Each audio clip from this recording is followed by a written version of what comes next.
you're finally awake. Coronavirus. I have no idea what you're talking about. What do you mean, 2021? It's 2005. Come on here and hop on Newgrounds with me. I was gonna try and finish this Flash game where you play as Link from The Legend of Zelda, and you have this lamp that doesn't really do anything. I got stuck cause I don't know who to trade this item I found, but I'm sure I can figure this out. Did you hear? Alien Hominid is now a real game on the Xbox. How cool is that? What do you mean Flash support was ceased last year? There's no way Flash games are going to fade out of popularity. Anyone can play them. Next thing you're going to say is that Neopets is going to die out or something ridiculous. How about we watch some videos then? YouTube. Never heard of it, but did you hear there's this new music video called The Ultimate Showdown of Ultimate Destiny? And it has everyone from everything fight each other to the death. It's really epic. Hey, are you alright, dude? Newgrounds was the introduction to internet culture for a lot of people, including myself. The website hosts user-generated content such as gaming, movies, audio, and artwork in their respective website categories. It was the first website for a lot of people where they could express their ideas and talent. A lot of content on this website has aged poorly, being incredibly edgy or lol random humor. A lot of stuff is kind of garbage if I'm going to be honest, and at the same time some of the work on this website has become incredibly iconic and has stood the test of time. Newgrounds was also the home to a lot of not safe for work games and art, and probably where all the incredibly high quality and low quality adult user generated media comes from. A lot of big names who have always been on the internet have their roots from Newgrounds. Video Game Donkey, Game Grumps before 3/4 of them got cancelled. Actually, a lot of the animation community on YouTube migrated from Newgrounds, like Onigi, Rice Pirate, Spaskid, Harry Partridge, and the list just keeps going on. Honestly, I may make a video on Newgrounds culture in the future because there are a lot of interesting ways it's affected the internet as we know it. Games like Castle Crashers, Alien Hominid, The Binding of Isaac, and Henry Stickmin are amazing games that use Newgrounds as a jumping-off point. Which is why, when I heard about Friday Night Funkin' being a Newgrounds game that had been blowing up in the year 2020, I hopped on and really felt a blast from the past. The programmer is NinjaMuffin99, self-proclaimed hot mess. He directed the team together and scripted the game. Then there is the musician, Kawaii Sprite, the kingpin himself. In 2011, Kawaii Sprite was charged with armed robbery. He was sentenced to 14 years. In prison, Kawaii Sprite found a dusty Akai MPC 3000 in the shed of the yard. After stabbing a fellow inmate over whatever, he was sent to solitary confinement for 7 years, with nothing but the beat machine. The initial prototype of Friday Night Funkin' was released a week after Kawaii Sprite got out of jail. The rest is simply history. Phantom Arcade is an animator. He leads the story, makes the characters, and animates them all for his arch-rival Ninja Muffin to implement into the game. He uses Adobe Flash CS4. Evil Skater, the stylist of the game. All Phantom Arcade designs pass through him to take every bit of art to the next level. Whether it's improving current designs or coming up with their own, they've got no shortage of influence on the game's overall aesthetic. If it wasn't for their sense of style, the game just wouldn't be as cool looking and capture the aesthetic it does. You hop on the main menu and are greeted with this absolute bop. And yes, the music in this game never ceases to amaze me. The story menu splits the game into weeks, a new week being updated into the game each month, or kinda whenever they are ready. Each week shows the name of the set you are about to play and your high score at the top with the name of the tracks on the left as well as a difficulty option select. You hop into the tutorial, the countdown goes and the beat kicks in as you are introduced to the gameplay. You have Mania-style controls, arrows representing your inputs that you hit to the rhythm of the music. On the left is your opponent and the inputs they make to give you an idea what you are about to play. The tutorial introduces the character you play, the boyfriend with the opponent being your girlfriend. This battle being less of a fight and being your girlfriend showing you the ropes before she introduces you to her father. The song she sings literally telling you exactly what inputs you need to press, pointing in the direction, helping you learn how to play, encouraging you along the way. Here you see girlfriend's role in the game as she vibes in the background bopping her head to the music, showing how supportive she is, following you, encouraging you, and giving you feedback when your lyrics are sick and worried for you when you are having trouble. The tutorial in week 1 takes place on the stage. This location is inside of an auditorium with a bare semicircular theater stage. The stage consists of brown wooden flooring, large red curtains with small purple frills at the top, floor stage lights, and a dark purple brick wall.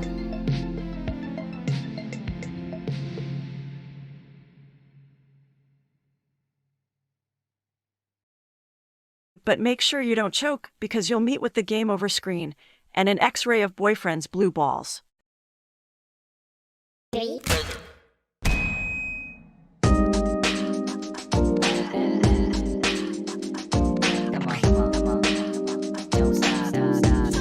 There's also a 1 in 1,000 chance of getting a secret game over screen.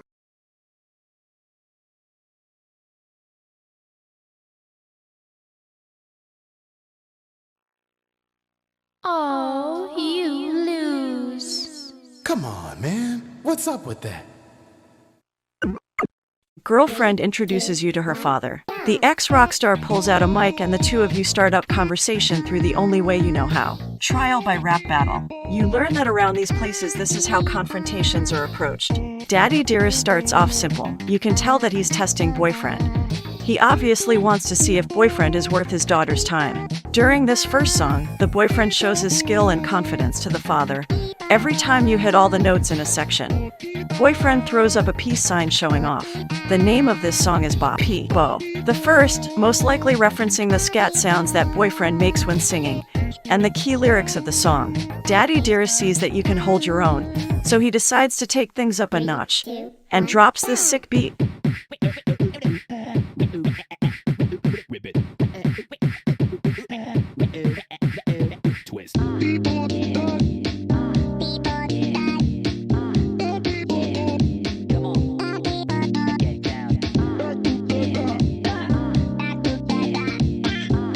He stares down the boyfriend with his glowing red eyes, but boyfriend's determination doesn't let that faze him and can hold his own against him once again following the beat.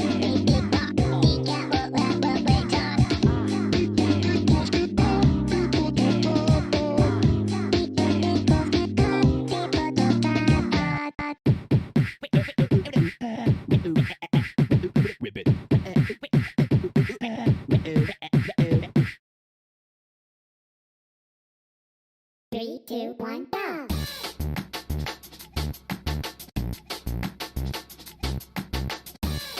Dad takes you to a final round where he shows you how he used to do it back in the day.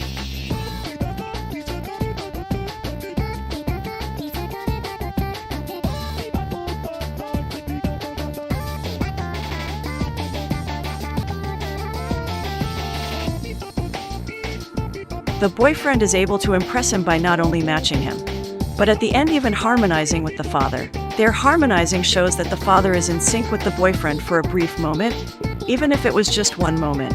Maybe he saw something in him, maybe something that reminded him of himself in his prime. But maybe that's why he might feel he would never be fit for his daughter, wanting her to live a normal life.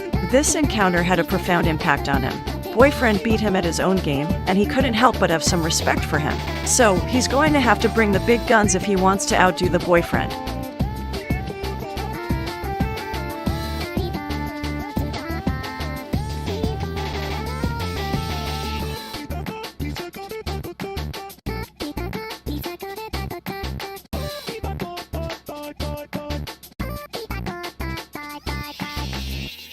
The second week shows our couple in a dark mansion, which is the girlfriend's family house on a stormy night. The two enter a dark, moonlit room with a set of stairs to the far right going up and a large window on the wall that casts a shadow on the floor. The moon, some clouds, and a leafless tree can be seen through the window. Suddenly, fugue in D minor plays and they are faced against Skid and Pump. And to them, all you are is a nice and tasty meal. In fact, there's one of you for each of them. Some of you might even recognize these guys from somewhere else. Let's go downstairs! Kids, it is November! It's a spooky before Christmas! The beat drops, girlfriend gets on the speaker, boyfriend gets on the mic, and the battle begins. Pump takes the mic and leads this song, Spookies.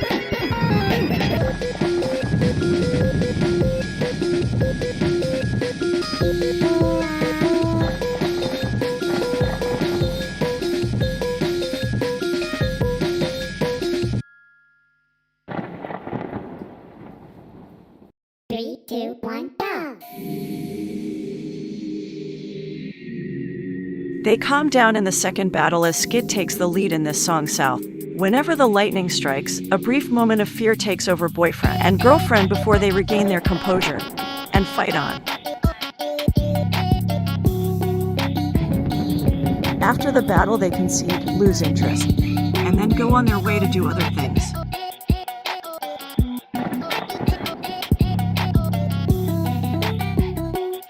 This is the game's shortest set as it is missing a track, until the Week 7 update that brings this track back in.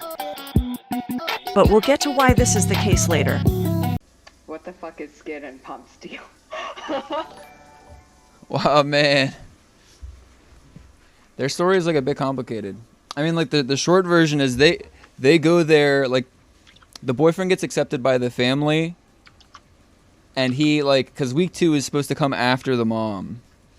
But anyway, like when the boyfriend's accepted by the family, they sort of invite him over and like play cruel tricks on him and just do weird shit to him.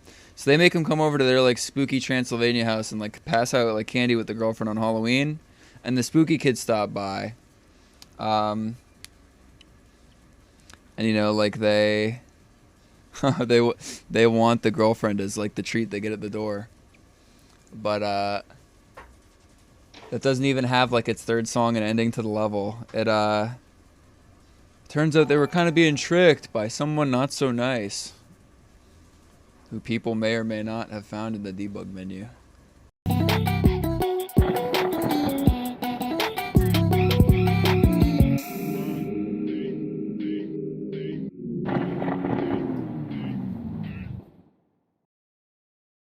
Whilst on the way home from the stage, boyfriend and girlfriend pass by someone you'll recognize. Pico has been in more Newgrounds crossovers than Tank Man, the literal symbol of Newgrounds, or even any of the bigger Newgrounds icons.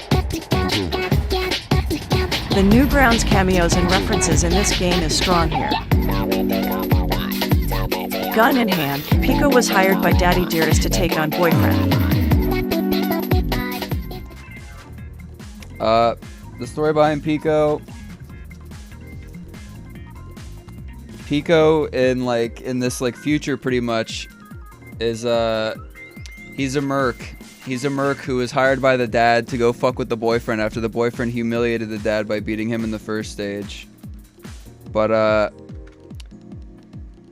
like Pico doesn't quite know who he's being sent to kill until he gets there. And then he finds out that it's somebody he used to know. Somebody I used to know.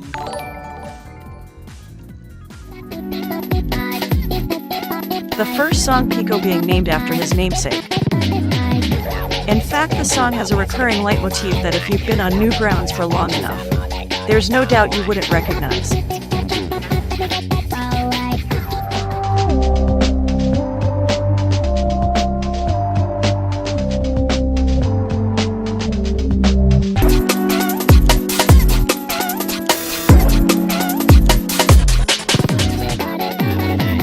Endless Handbag is widely known as Newgrounds' theme song, and starting this week with a fight against Pico, and a song containing this melody pays homage to Newgrounds' collaborative culture, paying respects to the forefathers of Flash games that nostalgia for would eventually lead to the creation and inspiration of this game.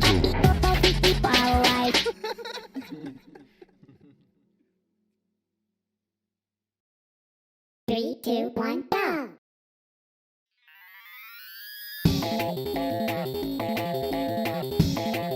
The second song begins. Philly Nice, shortened in game as just Philly, the only song in the game with a shortened title in the menu screen. Philly Nice referring to the term based on the stereotype that people from Philadelphia are straightforward and blunt. The name of this song implies that the stage is in fact in Philadelphia, backed up by the fact that the stage files are called Philly as well as Newgrounds' origins in Philadelphia. It takes place on a street next to a subway railway with red beam structures that suspend overhead electric lines. Behind the railway are the outlines of various city buildings with windows that frequently change color. The train comes by every once in a while, the breeze of which blowing girlfriend's hair. This background resembles that of the ones in Alien Hominid, another game with Newgrounds' origins. The colors used for the color-changing windows on the buildings in the game also match the ones seen in Alien Hominid.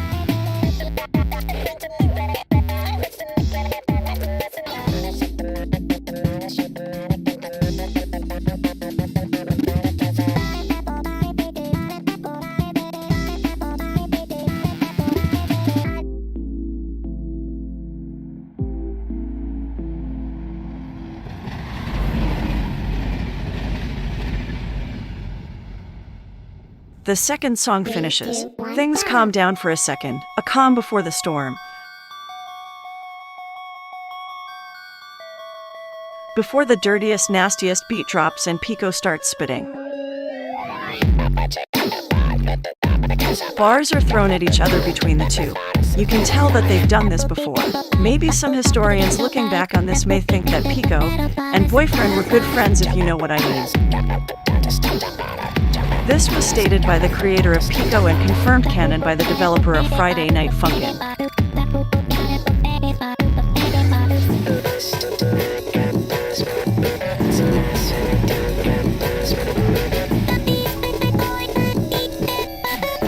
Pico and BF are canonically exes. That is real. Does not mean that's real. Let's see. Entirely prep back from meeting between. The name of this song, Blamed, is a reference to the Newgrounds rating system. If a game, movie, or art received enough low ratings, it would be blamed off of the site. It being the name shows Pico's intent to blame Boyfriend, as well as the onomatopoeia when someone shoots a gun, reinforced by Philadelphia's high rate of violent crimes. This week is really an appreciation of the game's roots in Newgrounds, and uses them to help build the world of Friday Night Funkin', and helps to lead the narrative the game is subliminally showing.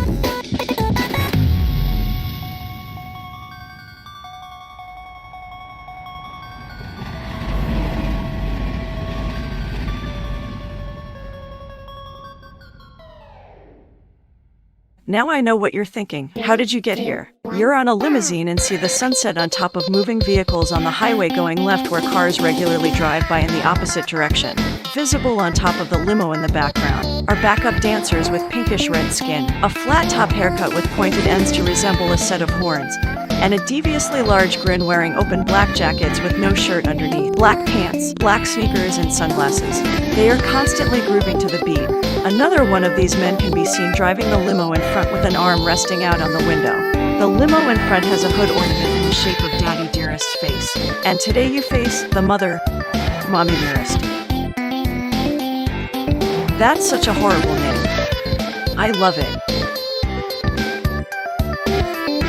This song, Satin Panties, the name of which I have no idea what it could imply, shows how welcoming she is of Boyfriend. Instead of really a back and forth battle of melody, Boyfriend and the mom harmonize for the majority of the song.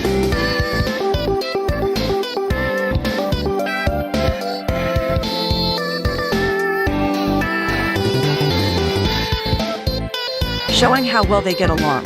You can feel that the two really are vibing and singing their hearts out.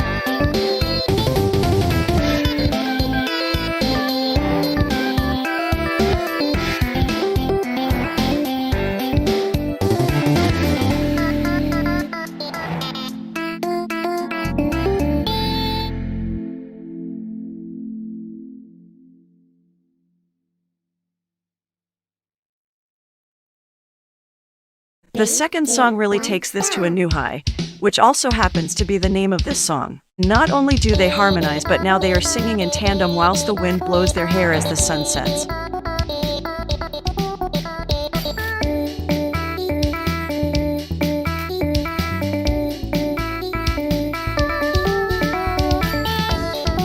You can tell that she's definitely a cool parent who, if we're in another circumstance, would totally have a white claw with boyfriend and girlfriend.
The song ends with them holding the same note, and you are given the fastest count in yet. This song is called MILF. I feel that. Spiritually. Yep.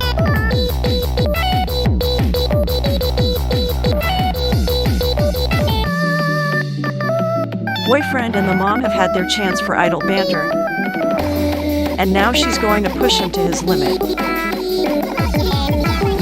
You could serve this song up with some mash cause it is such a banger. You reach the breakdown of this song, camera pans to mom. The screen shake matches the bass of the song and she ascends.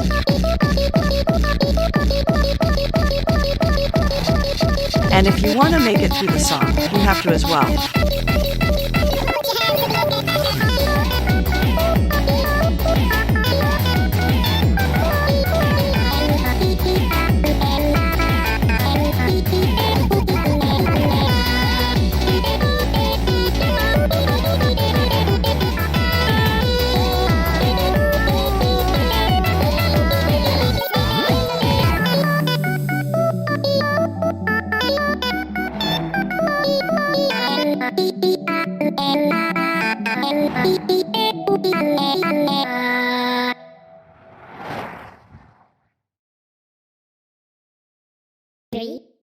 The kinda late Christmas update. Boyfriend goes shopping with girlfriend, and there's a lot to process.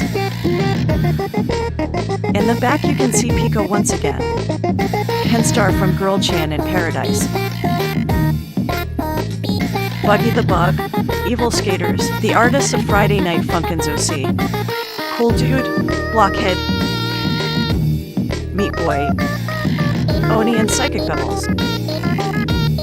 Gentles and Boy, Sublo and Tangy Mustard.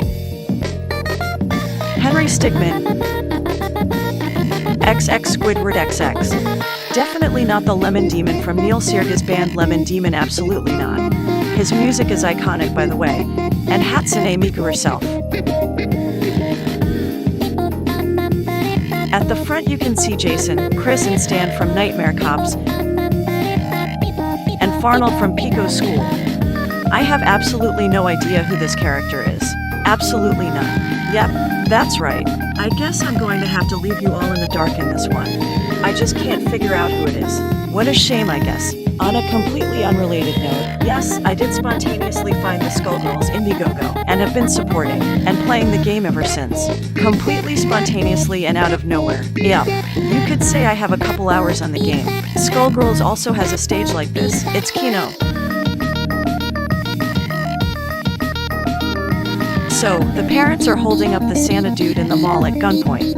Nothing out of character, they don't look exactly like angels. The first song, Coco, as well as the second song, was released by Kawaii Sprite on Christmas Day, but the week didn't come out until the 20th of January. But the songs really lean into that Christmas sound.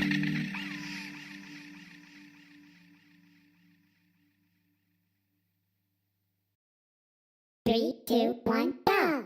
The second song, Eggnog, begins and Santa is just as worried as ever.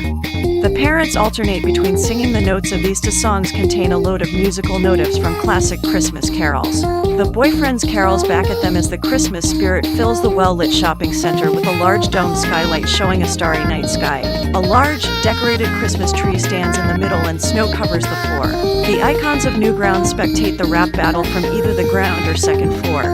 Appreciate how it looks here, because it won't last for long.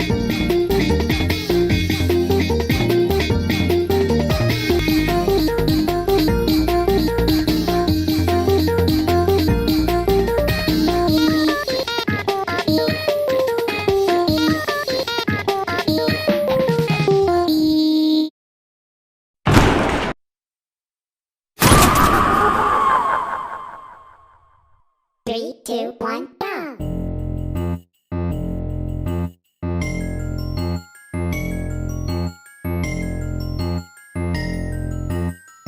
Your skin is freezing, and let me help you take it off. He speaks. Let's take a look the lyrics of this song through the Genius page.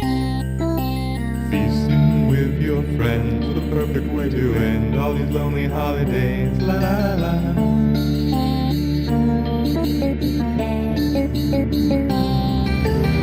You can take a piece of your set your mind.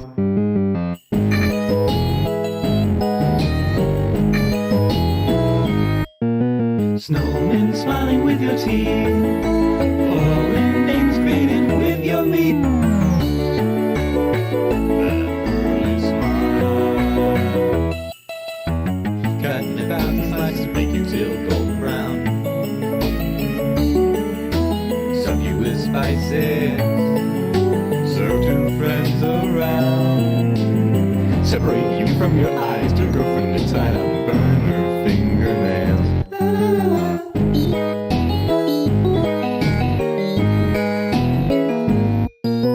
Soak your hands in freezing water, watching as the skin gets softer. See your bones appear in dark red snow. Drop the below. Can't take a piece of your rabies. You set your mind and take a peek inside your head and find a world inside. Cutting 1,000 slices, make your tail golden brown. Fill you with spices, serve to friends around. Turn the heat on high and we'll reduce your blood.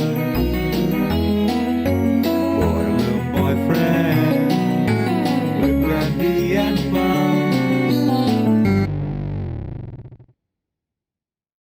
I may have added my own contributions. And yes, all the songs have Genius pages. And they are all filled with pretty much what you think there'd be.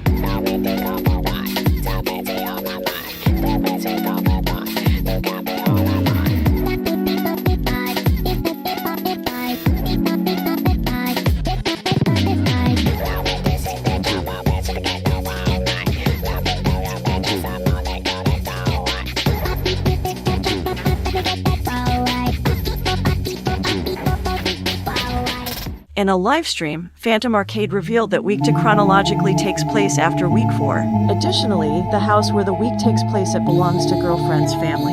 This is further supported by the fact that the third removed song from the second week has the monster once again with more fun lyrics such as Yeah, man, I'm gonna eat your girlfriend.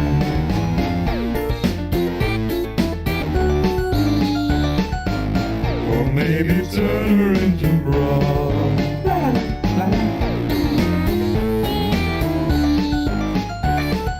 Kill a kid, cut him up, stuff him up inside of my secret meat box.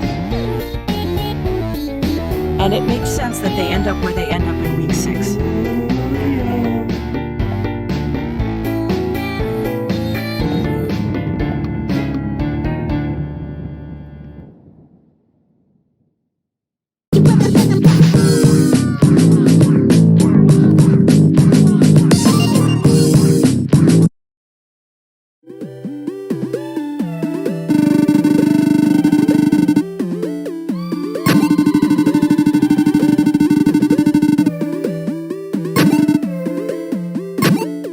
Week 6 takes place after coming back to the house. The boyfriend and girlfriend start playing a game on her PlayStation where suddenly they get dragged into it. This week really shows the effort they are willing to go for the game, starting with the dialogue exchange between boyfriend and senpai where senpai challenges boyfriend for girlfriend's love, and the game shows it self-aware that boyfriend is incapable of English speech.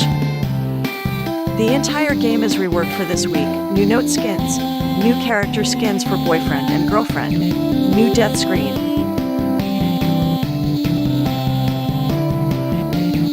A different sound for boyfriend and girlfriend as if their voice was going through an old sound chip, and even the icons on the health bar.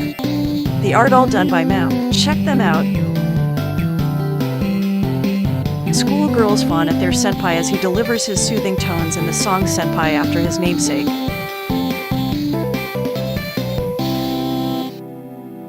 Boyfriend bests senpai in a battle of wits, and this does not bode well. In what I think might be the most well-articulated lines of writing in media, he tells boyfriend, "I'll rip your nuts off right after your girlfriend finishes gargling mine." True poetry. The second song, Roses, begins, and along with the sour melody that senpai drops. The schoolgirls are in morbid shock seeing the state their upperclassman is in.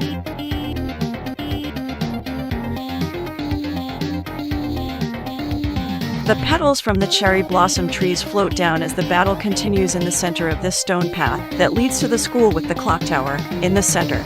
You really can just imagine Senpai walking into class sitting at the back by the window staring out contemplating his life.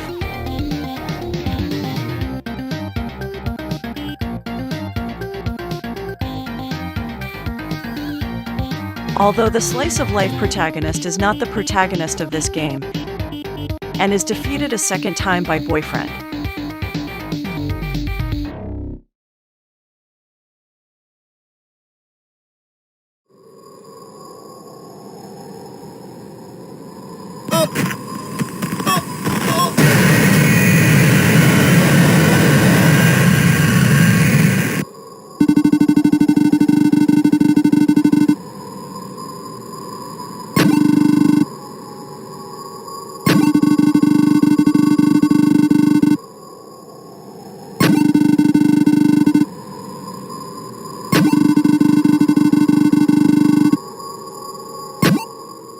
Holy shit, is this lore?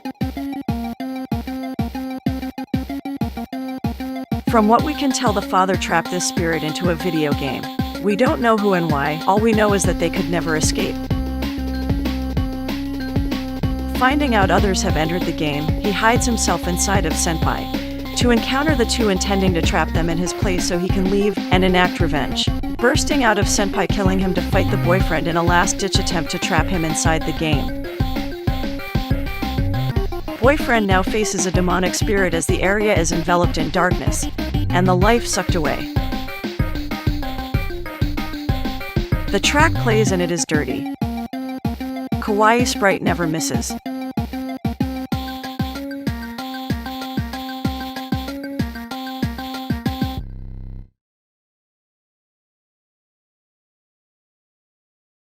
Week 7. Week 7. The wait was painful, but boy was the result worth it. Newgrounds crashed. We can't get there.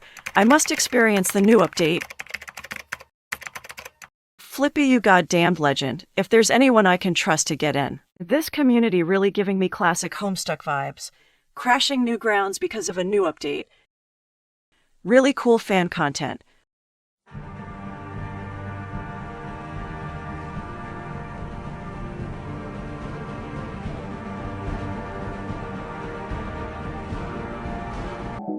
Are you ready? Bring it, Bill! Yes, ma'am. Really cringe content. Gamzee, we gotta get out of here. No. Gamzee, you vile, disgusting, gross. Ready for the fight? Mm-hmm. Wait, why are you fighting me?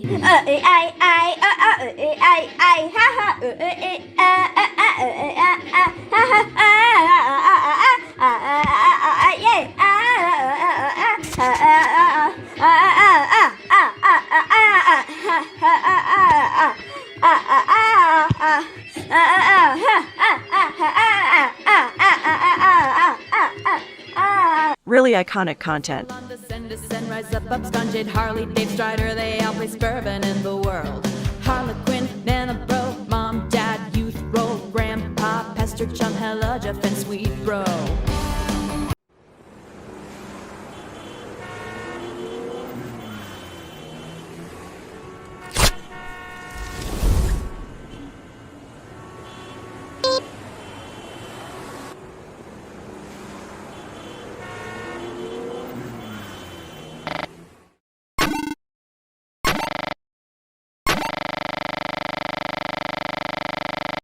It's good to be back. And back we are. We're on the Newgrounds, literally. This week's opponent is none other than Mr. Newgrounds himself, the Tank Man. And we start with a great cutscene. Well, what do we got here? We should just kill you, but what the hell, it's been a boring day. Let's see what you got. They even brought back the old voice actor. Tank Man finds you in a restricted military zone and you rap battle to the first song, in which every time Tankman says the line, he plays a unique animation. Losing to Tankman gives you some pretty neat voice lines as well. My dead grandmother has more nipple fingers, come on! You're ugly and you can't keep a rhythm. Truly you are cursed. Maybe if you had more friends, you'd be less depressed and play better. You feel that? That's called failure, and you better get used to it. No wonder your parents hate you. Hey, here's some Friday Night Funkin' lore for you. I don't like you. Good Lord, what the hell is your problem, man? Just do it right, please. I hope you're not some internet streamer screaming like a sociopath right now. Can you even feed yourself? Can you even walk straight? If you can't beat me, how are you gonna survive this harsh and cruel world? Why am I wasting my time against some baggy pants punk? You gotta press the arrows, kid, not slap your keyboard like your blind uncle. What?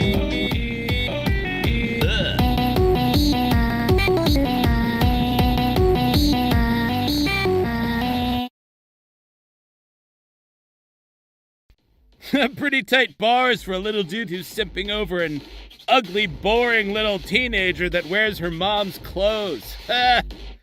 Tank Man decides to get serious, dissing boyfriend and girlfriend. This amazing intro music plays as the second song Guns begins whilst Tankmen and their tanks drive across the restricted military zone. The other tankmen in the foreground still bopping their heads to the song. And the tankman on the speaker is still holding up girlfriend as she has her hands up in surrender, but still can't stop from jamming to the songs.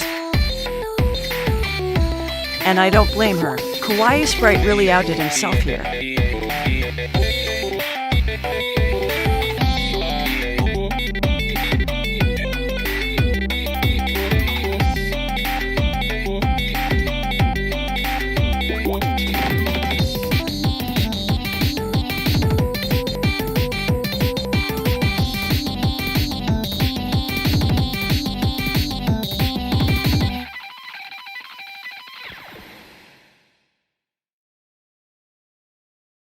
God effing damn it. Well played, you little shit. But this is war, and in war, people die. Man, get rid of fire. Sorry, no problem for you this year.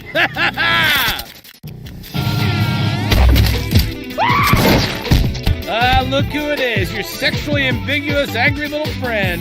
Don't you have a school to shoot up? There's one way to settle this. Let's rock, you little cunt. You little cunts. 3, 2, 1, go! And we're back with more world building. The lore continues to grow. Tired of playing his game, he calls on his men to fire. But before they do, we catch a glimpse of girlfriend showing traits that her parents have with the glowing red eyes. And Pico appears and begins killing. Boyfriend catching girlfriend in his arm, holding her like the parents did in week 5. Also, can we appreciate that Tankman restrained himself from saying the F word, but proceeds to say cunt twice. Pico shoots to the beat as the battle ages on, spinning his gun on the drum beat pauses.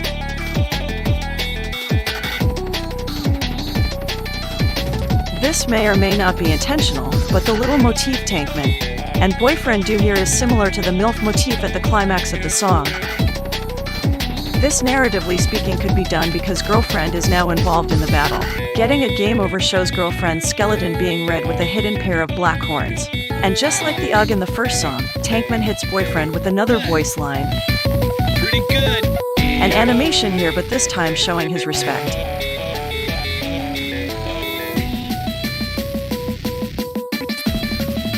This week was the longest wait, but it was definitely worth it. With cutscenes stepping up the difficulty, and new creative ways to mix up the scene, it really failed to disappoint. This may or may not also be why Newgrounds on and off for multiple days crashed when trying to load FNF because of constant overloading.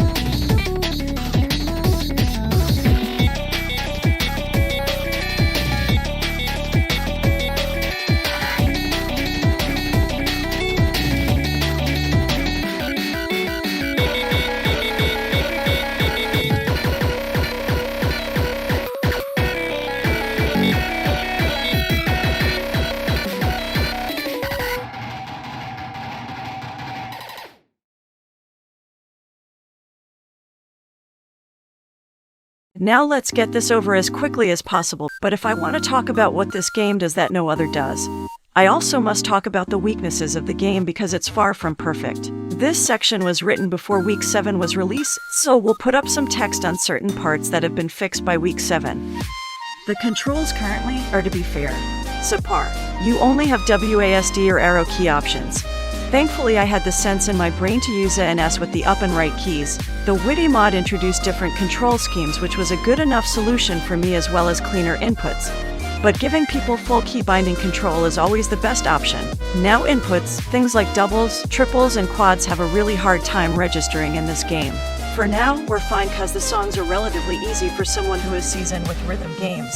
But when they decide to add more complex maps, this needs to be fixed, and this ties into another big problem. It's the mapping. Monster, the removed map, involved doubles and might be the reason why it was removed from the game. The beat maps for this game are really well written for the game and story sense. They teach you how to play and give you skills, then test your skills. But they aren't well made. By far the worst offender of this is Week 2. My first playthrough of this game was on hard cause I was confident in my skills, because I have thousands of hours in Stepmania. I'll be fine. But I died on the very week after what was basically the tutorial week. I was baffled, and I didn't end up dying in any other level in the game. I beat MILF on my first try, but that's only cause I had enough health beforehand to live the short area with bad mapping, but almost all of Spooky's are weirdly offbeat. I decided to start watching some playthroughs, and I found a common thread for the people who are rhythm game veterans and people who are new to rhythm games. And I think it's pretty fascinating. People who are new to rhythm games had troubles with the second week, but had much more trouble with later weeks. But people who had played Mania-type rhythm games before had a hard time with Week 2, but had an easier time with the rest of the game.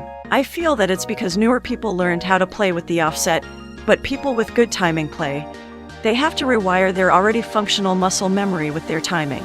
And since the second week is so early, they would still be rewiring that muscle memory whilst playing. There are a lot of really good mappers in the community that literally do this type of thing completely for free out of passion. If you were to say, wave some money in front of them, you could definitely fix this problem. Now, this isn't inherently a problem, but in its current state, this game doesn't have much challenging content for people who play games like Stepmania or Quaver. I am no way saying that it has to be difficult to be fun. This game is so insanely fun. But difficulty gives it another element of fun you can tap into with your audience. There are a lot of ways to accommodate for this, such as higher difficulties, better mapping, and cleaner inputs so harder maps are possible. Options for higher speeds of play, increasing the damage you take from mistakes, so even when you are doing very mediocre you aren't chilling at full health for some reason. Adjustable judge levels for more stricter inputs, different types of notes like mines or multi-hit notes, and wacky things like mirror, backwards, drunk, invisible notes, different acceleration levels. More options in general would provide a lot of quality of life improvements the game needs, such as arrow speed, up or down scroll, acceleration modifiers, and the option to show additional UI elements such as accuracy and misses. Overall, these are all minor in comparison to what the game gets right, and what it does right, it does amazingly. This game teaches people how to play so well. The story mode in the game introduces rhythm game concepts at a very easy to digest pace. Each song either shows you a new pattern to learn or tests you on a pattern that you've learned, and as the songs get faster and harder, your brain naturally learns and recognizes them faster. It's an amazing game that serves as an amazing rhythm game learning tool. It's a fundamental of game design that few rhythm games, let alone Western ones, use. And that's what's stopping most of the West from appreciating almost an entire genre of video game. This game, other than DDR, might be a lot of people's first rhythm game, and it's definitely a great first impression. Another thing to compliment the story mode about is how it's written. The world building is incredible in this game. It throws you in the world and you learn things piece by piece. And what's cool about the weeks coming bit by bit is they allow for people to discuss and let rumors and theories go around, something much more prominent in the early internet age, as you couldn't just search the answer to everything like you can now. And how could I forget? Have you listened to the music? I know you have, because it's been playing through this entire video. Music is vital to any audio-visual medium. But for an interactive video game in the genre of rhythm games, you'd hope the music is good. I have a message to the composer. Kawaii Sprite, I love you, I love your music, you are amazing.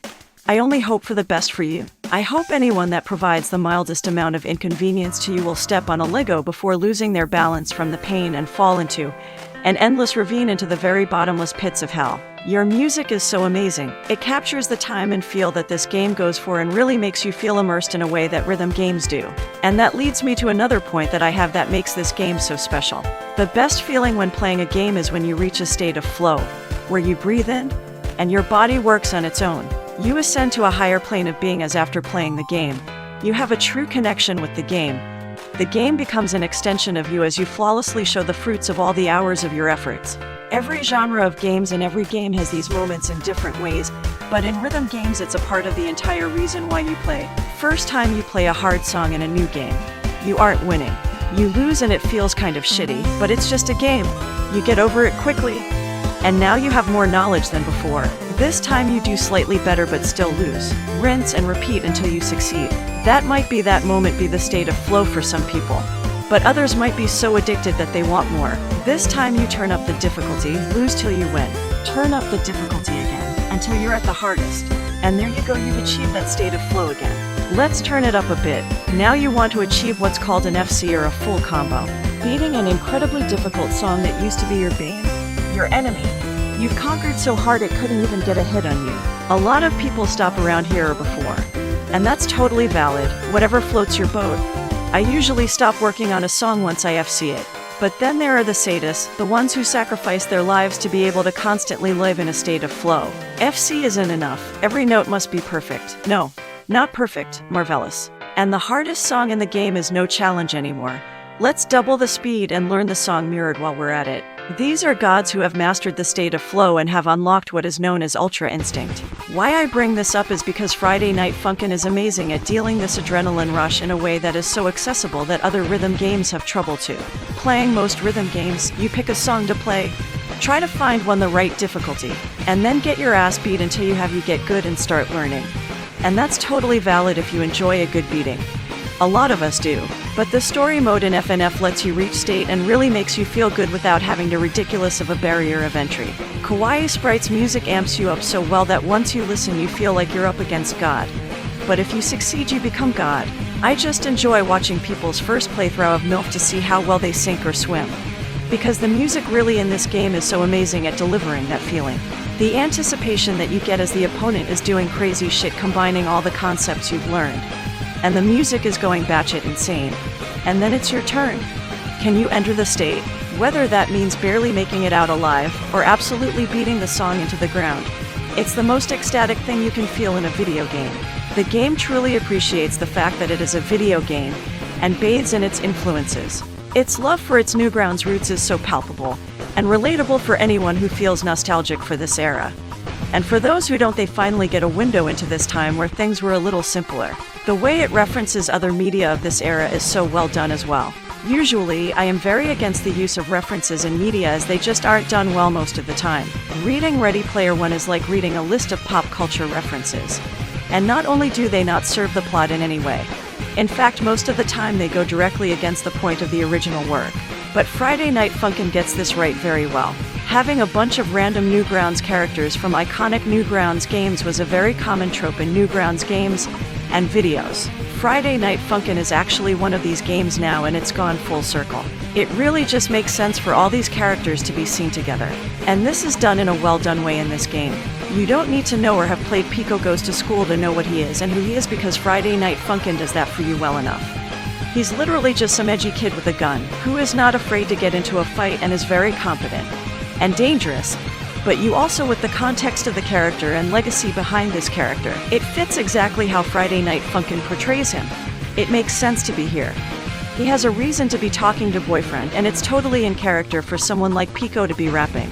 And everything that happens in week 7 is just a chef's kiss. This is what makes a good reference. It is loyal to the source material in terms of why the source material is the way it is. It uses that to add to the new creation without being obtrusive by making sense being part of the world, as well as building the world, and adding to the main themes and ideas being portrayed in the new creation all whilst being introduced so where prior knowledge of the reference isn't needed but enhances the viewing experience.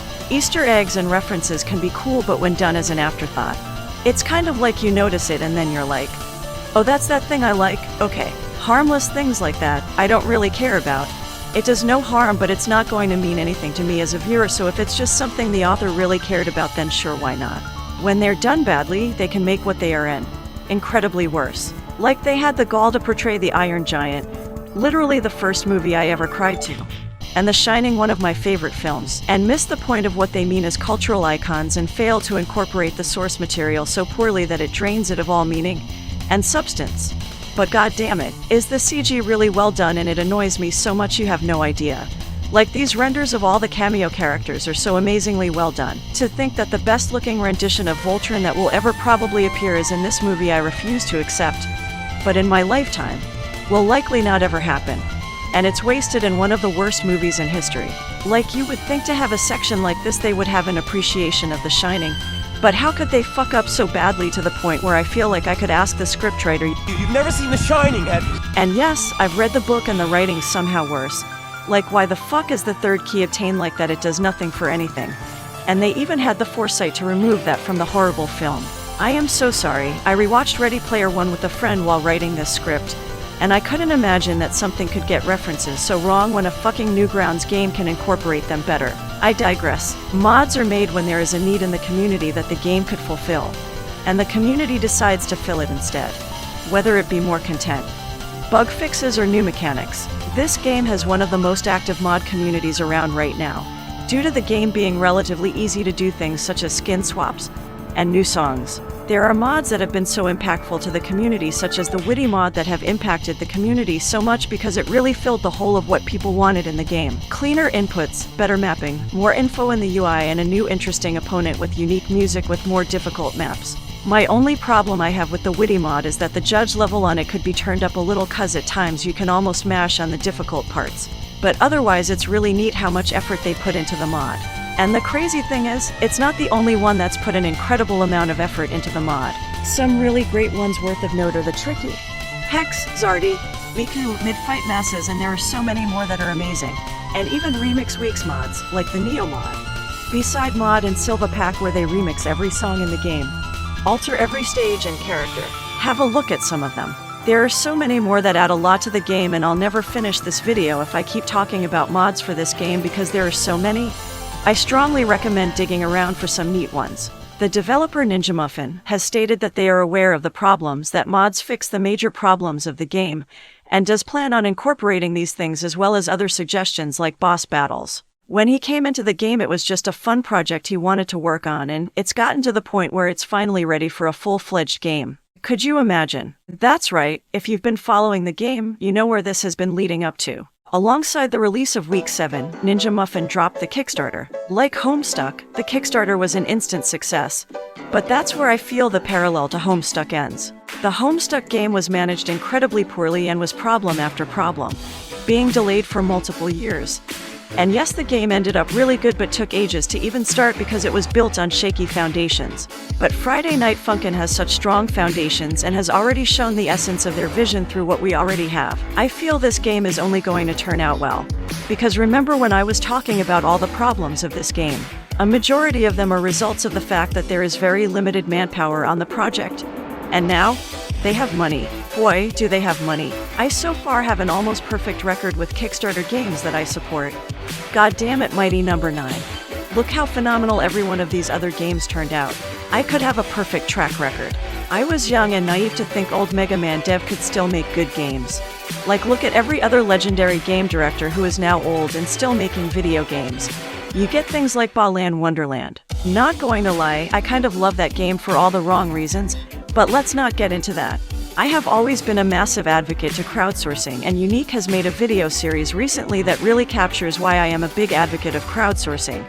And public domain, I strongly recommend checking out those videos on his channel and giving him some support. Fun fact, Ninja Muffin tweeted in 2017, when the early 2000s nostalgia is in full swing, I'll be here to capitalize on it with a Kickstarter for my rhythm-based RPG about a boy band.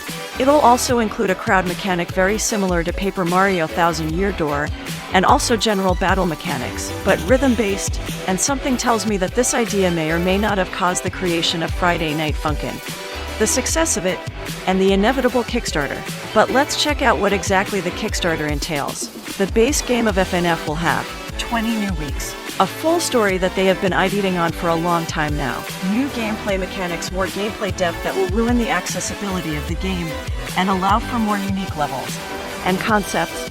More cutscenes, such as what happens in Week 7 and shows exactly where they are trying to bring the game. Local multiplayer to play 1v1 against another person. More playable characters and free play, being able to hear the song in that character's voice and see them perform the songs. Online leaderboards, a staple for rhythm games. Better visuals and interface in things such as the results screen, free play options, and pausing, giving everything a major overhaul. Super accessible mod support, making the game as easy to mod as possible, which is a very good call. Further growing a community that is thriving will only help the longevity of the game. Custom charts in game, being able to import MP3 files and using the in-game tools to make it playable. Translations to make the game more internationally accessible. Collaborating with other artists for more unique art styles. Cameo weeks. Playable characters and voice acting such as Week 6 and 7 but on a larger scale. And hiring musicians for collaboration and sampling to help make Kawaii Sprite's musical vision come to life in this game. And that's not all, because there are stretch goals on the Kickstarter for things they would add if they reach beyond the original goal. And this is important because you guys are throwing a money avalanche at this project and I love you all for it. Literally frame 1 the goal was met. You are all insane. At $85K, a mobile build of the game will be playable, giving compatibility on smartphones and iPads. At $185K, an in-game character creator allows players to build their own playable character, as well as the ability to put in your own PNGs and character animations if you choose so. A custom song, character sharing network that lets people share and rate each other's custom songs and characters through the game without having to download them from Game Banana. At $415K, fully animated cutscenes, and I mean fully animated cartoon shorts for as level openers and enders. An additional 5 weeks, which means 15 new songs and 5 new levels at $615K. At $665K, we are getting online multiplayer to play the 2-player mode with anyone across the world. $865K sees another 5 additional weeks on top of the 5 additional ones we already have. At this point, I'm sure it's not too crazy to ask, but Ninja Muffin, please have an Ina week. They are perfect for the game in so many ways. Actually, while we are here, here's my wish list of Newgrounds characters who I want to make it to FNF who haven't already. Whether they get their own week or even just pop up in the background for one song. Ina, Salad Fingers, Henry Stickmin, Fancy Pants, Super Meat Boy, Mr. Hattie, a Castle Crasher, Hank from Madness, Isaac, Alien Hominid, P-Bot, Captain Crash, and Smash Girl, Nini, Alloy, the couple from There She Is, Charlie the Unicorn, Maru, a Dashkin, Ritz from Ninja Muffin's game, Samurai Asshole, the Peanut Butter Jelly Banana, the Skull Kid, Tricky, Dad and Me, Dad from Happy Wheels, Sunny Mari Valentine and Fiona, Interactive Buddy, Toss the Turtle, and a cool concept I thought of, Animator vs. BF, where you get a live action week with a camera pointed at a computer while the animator from Animator vs. Animation is playing FNF on their computer and play the notes on their keyboard for their parts. Also, introducing characters like Witty and other mod originating characters would be a really cool way to throw things back to the community. I know some of these characters would be really hard to get permission for, but this is my wish list, let me dream. 965K has another 10 additional free play characters will be playable. At 1,165K, another additional 5 weeks on top of the previous bonus weeks. At 1,465K, an extra difficulty level called Direct, which basically brings in what the remix mods do, remixing the songs, but making them even more difficult, as well as special tweaked visuals. And the number of tracks in the game will essentially double. Rest in peace, Kawaii Sprite, you had a good run. At 1,865K, another 10 weeks will be added in the form of an epilogue story mode, which will add another 30 tracks to the game to the already existing bonus weeks, reaching 45 weeks in total. 45 weeks, which is over 6 times the weeks that we already have, at a higher fidelity than what we already have, with fully animated cutscenes and an extra difficulty mode that essentially doubles the numbers of tracks in the game. This game could genuinely change the landscape for rhythm games, paving a new era of rhythm games that has never really happened before. And you can get it for $15. Wait, what are you talking about? There's more. At $3 million, they are creating a Friday Night Funkin' PlayStation 1 port. Yep, no swing on that, and it just makes sense. At $4 million, they'll make a fully cel-drawn anime week done by a professional anime studio. Hand-drawn, full movie quality motion. At $5 million, Pico School remake and Pico School to Inside FNF Baby. At $10 million, Friday Night Funkin' Nightmare Alternate Universe.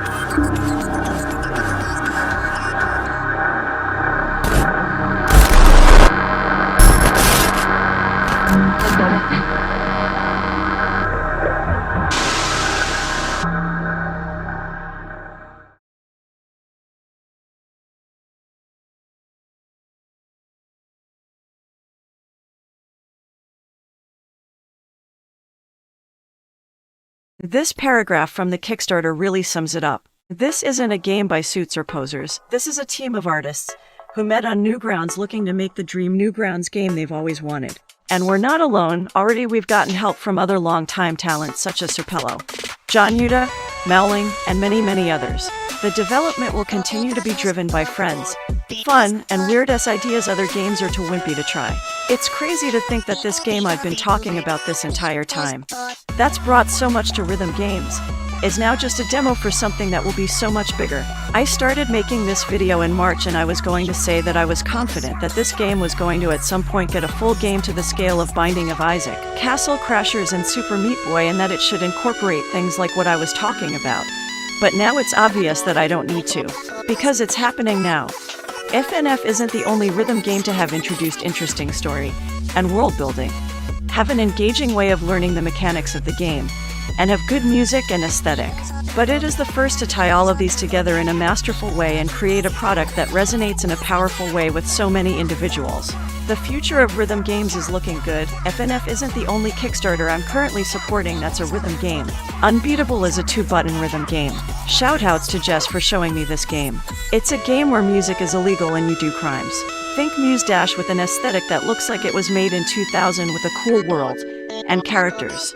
The game looks gorgeous. It really gives me Fooly Cooly vibes. It sounds gorgeous. It has music that feels like it would be in one of those series when there's all the Sakuga and the character is having their big moment, and it met its goal in 15 hours. If the Kickstarter is still on when you are watching this, I definitely recommend it if it sounds like your thing. Rhythm games are at a point where fighting games were at years ago, where the big developers weren't making the cut and bringing very little innovation and lacking basic features like rollback netcode, so the smaller developers did it. And now bigger developers are finally upping their game. Friday Night Funkin' is one of the games that is doing that for rhythm games, and it really gives me hope that the genre will see more interesting games in the future. Getting freaky on a Friday night yet?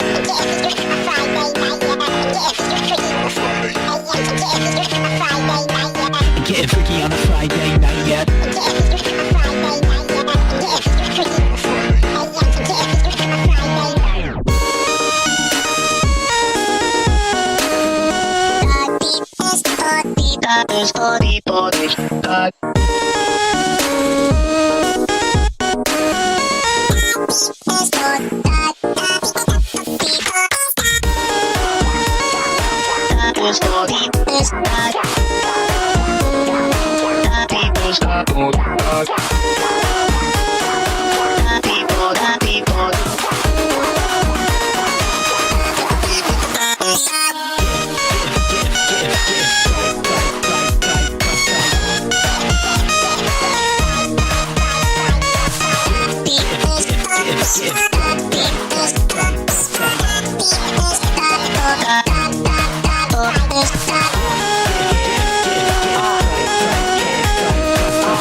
Come on, let's get down.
Come on.